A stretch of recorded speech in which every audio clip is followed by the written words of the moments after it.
ça, elle n'est pas cuite? Bah, elle est toute dure. Bah, regarde, il a tout mangé, lui, hein. Il n'y a pas de courgette, hein. Dans le sens qu'il y aurait des courgettes, j'aurais mis. Ah bah ça. Mais si on avait des champignons. Et si j'aurais eu Y a quelqu'un? Et bonjour madame. Non, pousse-toi le chat. Et madame, vous avez été faire vos courses hier.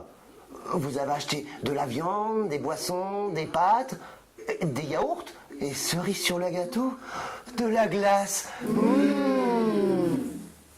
Alors, vous savez d'où elles viennent vos glaces? Bah, du supermarché. Ah oui, du supermarché, évidemment. Mais comment elles sont fabriquées? Comment est-ce qu'elles sont élaborées? Ça vous dirait de mener l'enquête?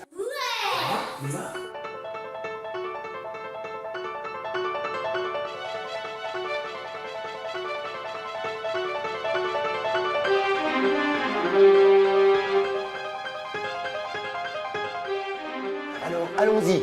Je vous envoie à l'endroit où on fabrique vos glaces.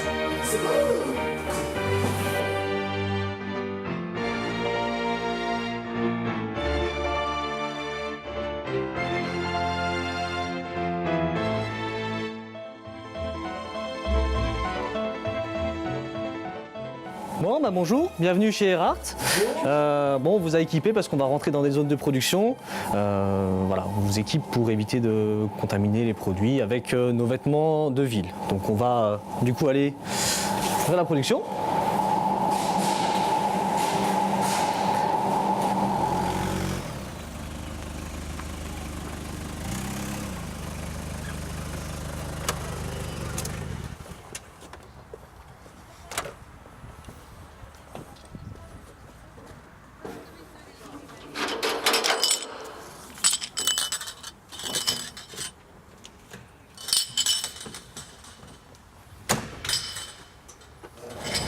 Donc voilà, donc c'est le lait qui provient donc d'à côté de chez vous, hein, donc de Denay, de la ferme Courbeau, qui est acheminé jusqu'à nos tanks de stockage. D'accord.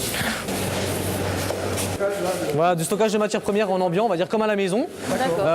Sauf que chez nous c'est une grande maison, c'est une grande étagère, mais voilà, on peut stocker du chocolat, du cacao, on stocke aussi. Vous avez besoin. Voilà, toutes les matières qu'on peut avoir besoin. On a le même principe avec un petit congèle pour des purées de fruits ou des morceaux de fruits. Et on a des frigos pour la crème, les jaunes d'œufs, de beurre aussi. Voilà, c'est vraiment comme à la maison, sauf en plus grand, on va dire. Merci.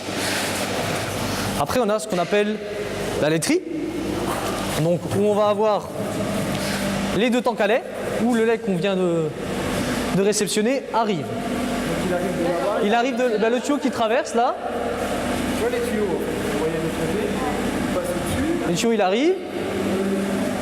On arrive ici, il redescend, et après, on va se connecter pour choisir le tank dans lequel on veut l'envoyer. Parce que pour faire une crème glacée, on va utiliser du lait et de la crème, mais on peut aussi utiliser du beurre. Oui. Donc on a du beurre qui, lui pareil, via un système de tuyauterie et acheminé vers l'atelier à côté.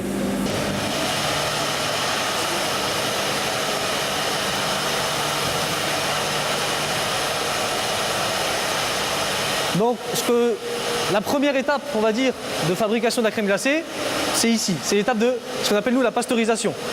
Donc en gros, on va faire nos pesées et ensuite on va faire les mélanges dans les cuves des différents ingrédients. Donc le lait, la crème, il peut y avoir des jaunes d'œufs, l'aromatisant, donc ce que je disais tout à l'heure, hein, ce qui va donner le goût, sont faits, voilà, les mélanges sont faits dans ces cuves. Donc après on a des tuyaux qui remontent, donc c'est le mix qui est froid, qui part dans la deuxième étape de fabrication de la crème glacée.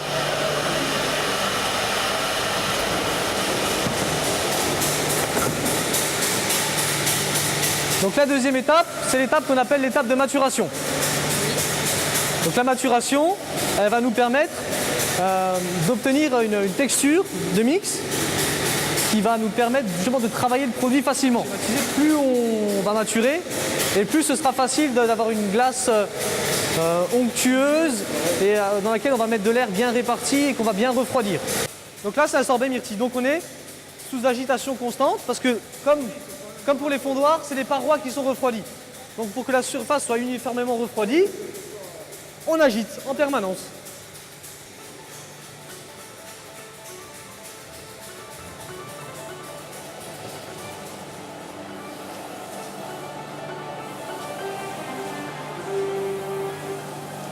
Donc on arrive à 4 degrés environ, qui est la température de stockage dans les cuves de maturation, sans air. On va injecter de l'air ici. Et là-dedans, on a un grand cylindre qui refroidit. Et dedans, il y a une espèce de batteur comme à la maison, où on va répartir l'air sur toute la surface. Et on va racler les bords qui sont réfrigérés pour amener du froid sur toute la surface. Donc la doseuse, vous avez les bacs qui sont dépilés automatiquement. Regarde Noël.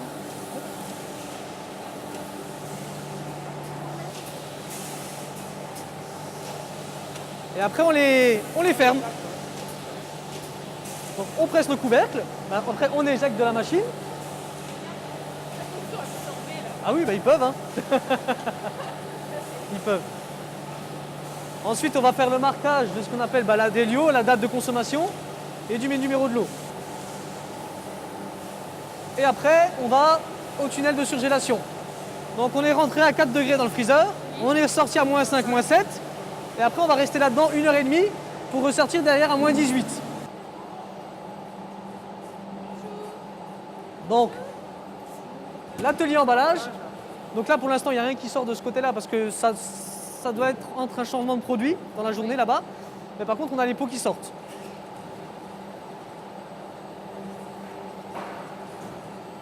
Donc ensuite, Là, c'est un grand congélateur. voilà. Donc là, donc après, on met les palettes là-dessus et ça va jusqu'à l'unité logistique. Donc il fait -30. Hein. Il fait un peu plus chaud à l'entrée, mais là, voilà. Voilà. Alors, vous avez trouvé les infos? Bah oui, hein. C'est bon, on a tout vu là. Ouais. Ça vous a plu alors? Oui. Vous avez compris comment ça fonctionnait? Oui, Ouais. Ah oui, hein, c'est génial. Alors, Hein. Il repasteurise le lait. ils repasteurisent le lait, ah Ouais. oui, oui. Et puis vous avez vu, ça passe dans des gros tuyaux et tout. Et puis tout est C'est automatisé, hein. Ouais. Puis tout seul, ça fait Impressionnant, hein. que la machine qui met dans le... Qui met Le couvert. C'était vraiment génial, hein. qui ferme. Et puis vous avez entendu? Le lait. Oui. Il vient d'à côté de chez nous. Bah oui. Ça tombe bien, c'est l'heure de la traite.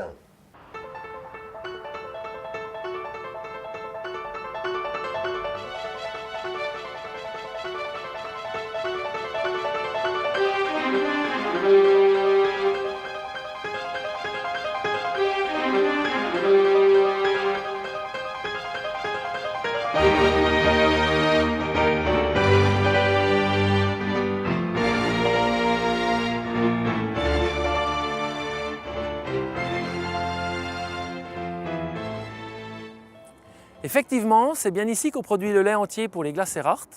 On est sur le village de Denay, aux portes de Belfort, le village natal de l'entreprise Erhardt. Depuis 1984, on leur fournit leur lait pour faire des glaces.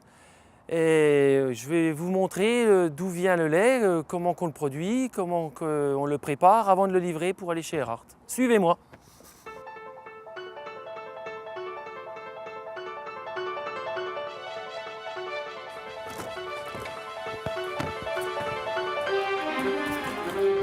Donc voilà, on est dans la laiterie où le lait est stocké, transformé pour aller chez Erhardt. Donc la citerne là est crochée dans la voiture pour aller livrer soit à Masevaux, soit à Étup, sur les deux sites de production. Avant d'aller dans la citerne, le lait il passe dans le pasteurisateur. Il est chauffé à 72 degrés, refroidi, et quand il arrive à Masevaux, il faut qu'il soit à 6 degrés pour qu'il soit facilement conservé et qu'on n'ait pas de développement de germes dans le lait. Avant d'être pasteurisé, il est stocké dans ces citernes à 3 degrés. Donc entre le moment où on le traite le matin, on traite le soir, et le lendemain matin, on livre chez Erhardt. C'est du lait frais, il a 24 heures. Donc lait frais, pasteurisé, dans la citerne, et on part à Masevaux. Maintenant, pour être dans la citerne, il vient des vaches. Donc il arrive dans ces filtres-là. À l'intérieur, il y a des filtres en papier. Dans ces filtres, il vient directement depuis les vaches. Donc on va aller voir où sont les vaches et comment que ça se passe.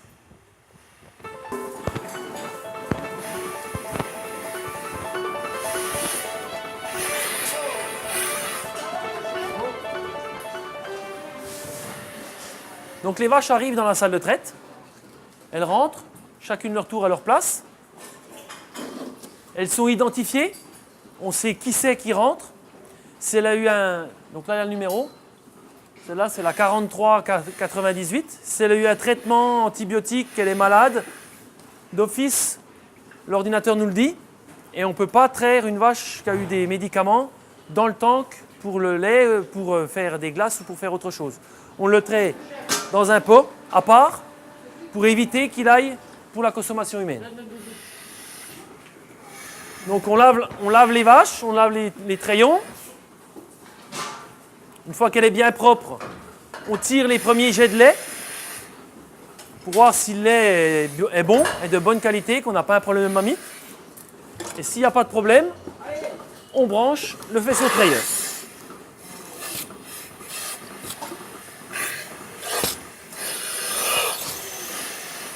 Donc le lait est trait, part dans un tuyau qui va rejoindre la citerne qu'on a vue tout à l'heure, où le lait sera stocké, jusqu'à ce qu'on le pasteurise pour le livrer chez Erard.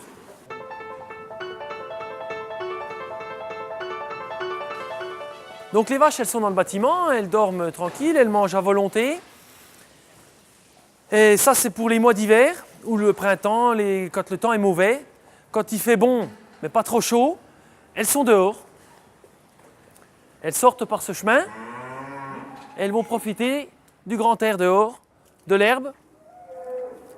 Alors, elles ne sont pas comme nous, hein, quand il fait super bon, que vous êtes tranquille en train de vous bronzer, c'est super l'été, elles sont au frais, elles rentrent au frais. Si vous passez à Denay en pleine journée, un jour de 30 degrés, il n'y aura personne dehors. Vous allez dire, celui-là, il nous raconte des bobards. Mais non, non, pas du tout.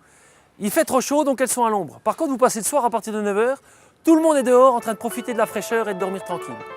Donc vous vous êtes rendu compte que le produit que vous avez choisi a été fabriqué dans votre région, grâce au travail des agriculteurs qui sont vos voisins. Alors surtout, quand vous ferez vos courses, soyez des vrais reporters de l'alimentation. Regardez toujours d'où viennent les produits que vous allez manger.